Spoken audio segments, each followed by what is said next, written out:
best herbal remedy for headache. We all suffer with headaches from time to time, right? Well, the next time you get one, instead of popping a paracetamol or ibuprofen pill, why not try this home remedy? Basil. Basil has been used as a home remedy for hundreds of years. In India, tulsi, also referred to as holy basil, is used to treat colds, coughs, headaches, the flu, anxiety and much more.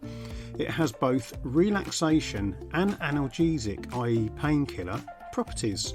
The herb works as a muscle relaxant, so it's especially helpful for headaches caused by tension and tight muscles. Tension headaches typically feel like a constant ache or pressure around the head, especially at the temples or the back of the head and neck. So how do you use basil?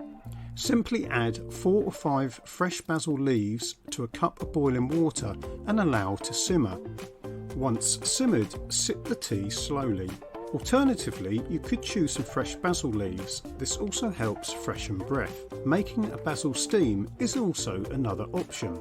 Add water and fresh basil to a pot and boil. Then drape a towel over your head and inhale the steam for 10 to 15 minutes.